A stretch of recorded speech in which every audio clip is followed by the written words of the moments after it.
എല്ലാവർക്കും നമസ്കാരം. നമ്മൾ മലയാളികൾ ലോകത്തിൽ വെച്ച് ഏറ്റവും കഴിവുള്ള ആളുകളും ബുദ്ധിമാന്മാരുമാണെന്നാണ് നമ്മുടെ ഒരു വിചാരം. ഒരു പരിധിവരെ അത് ശരിയുമാണ്. കാരണം പല രാജ്യങ്ങളുടെയും വിദേശ രാജ്യങ്ങളുടെയൊക്കെ ഉന്നത സ്ഥാനങ്ങളിൽ നമ്മുടെ മലയാളികളുടെ സാന്നിധ്യമുണ്ട്. പല ഉന്നതമായിട്ടുള്ള കമ്പനികളുടെയും തലപ്പത്ത് നമ്മുടെ മലയാളികളുണ്ട്. അതുപോലെ ലോകത്തിലെ ഏത് മേഖലയിലും മികച്ച രീതിയിൽ പ്രവർത്തിക്കുന്ന മലയാളികൾ ഒരു കണ്ടമാനമുണ്ട്.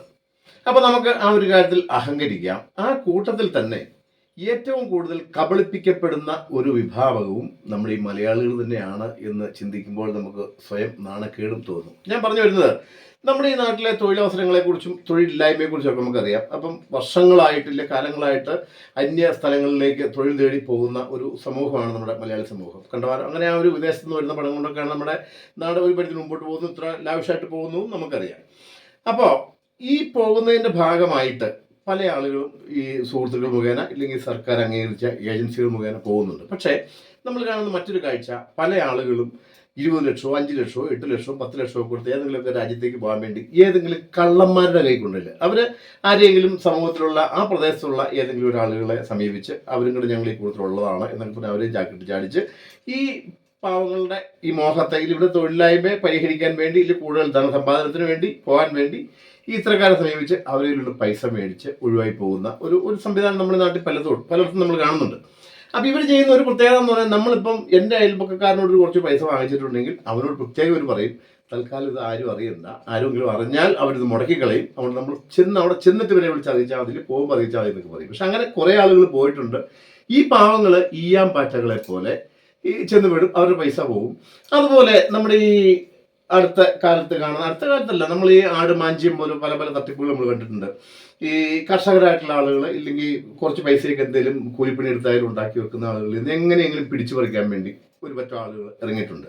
അവർ വിവിധ കമ്പനികളുടെ പേരും മനുഷ്യന് മനസ്സിലാകാത്ത രീതിയിൽ ഏതെങ്കിലുമൊക്കെ ഉൽപ്പന്നങ്ങളുടെ പേരും ഒക്കെ ഇട്ട് ഒരു ഉൽപ്പന്നം പ്രദർശിപ്പിച്ച് ഇത് നല്ലതാണ്, ചിലപ്പോൾ അത് ഏതെങ്കിലും നല്ല കമ്പനിയുടെ ഉൽപ്പന്നമായിരിക്കും, അത് പ്രദർശിപ്പിച്ച് ഇത് നല്ലതാണ് എന്ന് പറഞ്ഞ് അങ്ങോട്ട് കൊടുത്ത് അവരെ വിശ്വാസം ആർജിച്ചതിന് ശേഷം ഇതൊരു 20,000 രൂപ കൊടുത്താൽ 1 ലക്ഷം രൂപയ്ക്കുള്ള സാധനം കിട്ടും എന്നൊക്കെ പറഞ്ഞ് ഈ പാവങ്ങളെ ഈ പൈസ വാങ്ങിച്ച് മുങ്ങുന്ന ഒരു സംവിധാനവും ഉണ്ട്. അപ്പോൾ ഇതൊക്കെ നമ്മുടെ ബുദ്ധിയുടെ കൂടുതലുണ്ട്, ഇല്ലെങ്കിൽ നമ്മൾ പെട്ടെന്ന് സമ്പാദിക്കാനുള്ള ഒരു ആഗ്രഹത്തിന്റെ പുറത്ത് ചെയ്യുന്ന കാര്യങ്ങളാണ്. അതുപോലെ ഇപ്പോൾ ഈ ഹൈ റേഞ്ച് മേഖലകളിലൊക്കെ കാണുന്നൊരു കാഴ്ചയുണ്ട്. നമ്മൾ ഇതിനു പലതും കണ്ടിട്ടുണ്ട്, ഇപ്പോഴും കാണുന്നുണ്ട്, ഇനി ഇത് കാണേണ്ടവരും എന്നാണ് എനിക്ക് തോന്നുന്നത്. ഇപ്പോൾ ഈ 1000 രൂപ വിലയുള്ള കുരുമുളകാണെങ്കിൽ അതിന് 2000 രൂപ ഞാൻ എടുക്കാം എന്നും പറഞ്ഞ് ഏതെങ്കിലും ഒരു പ്രദേശത്ത് ഒരു കടയോ ഒരു പ്രസ്ഥാനമായിട്ട് ഒരാൾ വരുന്നു. അവനാ നാട്ടുകാരനായിരിക്കില്ല, അവനെ പരിചയമില്ല.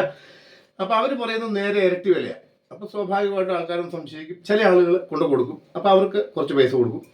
ക്രമേണ ഇത് 20 ദിവസം 30 ദിവസത്തെ അവധിക്ക് ഈ സാധനം അവർക്ക് കൊടുക്കും, വാങ്ങിക്കും. അങ്ങനെ കുറച്ച് സാധനങ്ങൾ ഇവിടെ ഒന്നിച്ച് കൈക്കലാക്കിയിട്ട് ഇവരിവിടുന്ന് മുങ്ങും. എന്നിട്ട് നമ്മൾ ഈ അയ്യവാങ്ങളിൽ പോയവരെ ഇങ്ങനെ നിൽക്കും. ഈ അടുത്ത കാലത്ത് നമ്മുടെ ഈ സമീപ പ്രദേശത്ത് ഒരാൾ ഏലക്കായ്ക്ക് 1 കിലോയ്ക്ക് 1000 രൂപ കൂട്ടിയെടുക്കുന്നു. അപ്പം ഇങ്ങനെയുള്ള പല പാഠങ്ങളും ഉള്ളത് കൊണ്ട് ആളുകൾ ഇങ്ങനെ സംശയിച്ച് നിൽക്കുമ്പോൾ ഞാൻ ഈ കഴിഞ്ഞ ഒരു വീട്ടമ്മയായിട്ട് സംസാരിച്ചപ്പോൾ അവർ വീട് പണിതിട്ട് കുറച്ച് പൈസ അവരിൽ ബാക്കിയിരിക്കും, 3 ലക്ഷം രൂപ ഇരിക്കുന്നു.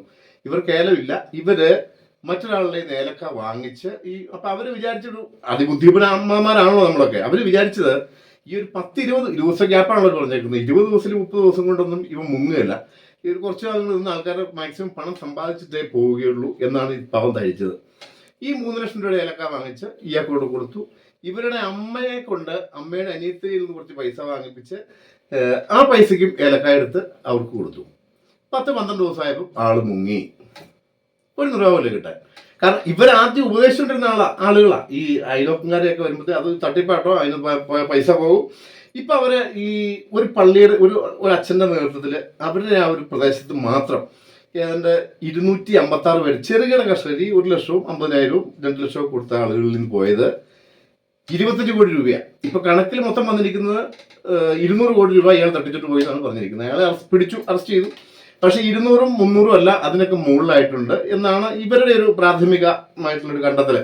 അപ്പൊ അതിനകത്ത് സങ്കടകരമായ ഒരു അവസ്ഥ, ഇപ്പൊ ഈ വിസ തട്ടിപ്പിലായാലും ഇല്ല ഇങ്ങനെയുള്ള കർഷകരെ തട്ടിച്ചിട്ടുള്ള ആളുകളായാലും ഇവരെ പോലീസ് അറസ്റ്റ് ചെയ്യും. കുറച്ച് കഴിയുമ്പോൾ അറസ്റ്റ് ഇല്ല പിടിക്കുന്നതാണോ അങ്ങനെ അവിടെ കൊണ്ടുവരും.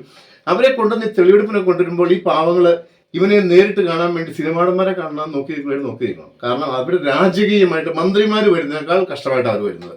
അവരെ മുഖം മറയ്ക്കൊന്നുമില്ല, വല്ല ഭംഗിയായിട്ട് വരും. നമുക്ക് അവരെ തൊടാനോ അവരെ നേരെ നോക്കാനോ ഉള്ളൊരു അവസ്ഥയില്ല. കാരണം ഇവരെ പിന്നെ സർക്കാരിന്റെ ഇല്ലെങ്കിൽ അവർ സംരക്ഷണം കൊടുക്കേണ്ടത് സർക്കാരിന്റെ അല്ലെങ്കിൽ പോലീസിന്റെ ബാധ്യതയാണ്. അപ്പൊ ഈ പൈസ മുടക്കിയിട്ടുള്ളവൻ ഇത് കണ്ടിങ്ങനെ നിസ്സഹായരായിട്ട് നിൽക്കുന്ന ആളുകളെ വിഡ്ഢികൾ എന്നല്ലാതെ വേറെ എന്താണ് വിളിക്കുന്നത്? പോരാത്തതിന് മനുഷ്യന് ഗുണമുള്ള എന്തെങ്കിലും കാര്യമായിട്ട് ആരെങ്കിലും ചെന്നാൽ അത് വെറും തട്ടിപ്പാണെന്നും അങ്ങനെ പറയുന്ന ഒരു വിഭാഗം നമ്മൾക്കുണ്ട്. ഞാൻ ഉൾപ്പെടെയുള്ള ഒരു കുറേ ആളുകൾ 60 വയസ്സ് കഴിഞ്ഞ് എല്ലാവർക്കും 10,000 രൂപയെങ്കിലും പെൻഷൻ കൊടുക്കണം എന്നൊരു പ്രസ്ഥാനവുമായിട്ട് ഇങ്ങനെ പ്രവർത്തിച്ചുകൊണ്ടിരിക്കുക. 2019 മുതൽ ശക്തമായിട്ട് പ്രവർത്തിച്ചുകൊണ്ടിരിക്കുക. അപ്പോൾ ഈ ആൾക്കാർ പറയുന്നത് ഇവന്മാർ തട്ടിപ്പുകാരാണ്, ഇവന്മാർ വേറെന്തോ ലക്ഷ്യം വെച്ചാണ്. അപ്പം ഞങ്ങൾ പറയുന്നത് ഈ 3% വരുന്ന സർക്കാർ ഉദ്യോഗസ്ഥന്മാർക്കും ബാക്കിയുള്ള പെൻഷൻകാർക്കും മാത്രം പോരാ അവിടെ ജീവിക്കാൻ അവകാശമുള്ളത് നമുക്ക് എല്ലാവർക്കും ഉണ്ട്. ഈ പ്രസ്ഥാനമായിട്ട് നടക്കുന്ന ഇപ്പം ഈ സമീപകാലത്തൊരു ജാഥ നടക്കുന്നുണ്ട് നമ്മുടെ കാസർഗോഡ് തിരുവനന്തപുരം വരെ. പുത്തരിക്കണ്ട മൈതാനത്ത് വെച്ചാണ് അതിൻ്റെ സമാപന സമ്മേളനം വെച്ചിരിക്കുന്നത്. അപ്പം ഈ നടക്കുന്നവരൊക്കെ പറയുന്നത് എനിക്കും എൻ്റെ വീട്ടുകാർക്കും മാത്രം 60 വയസ്സ് കഴിഞ്ഞ് 10,000 രൂപ കൊടുക്കണമെന്നല്ല.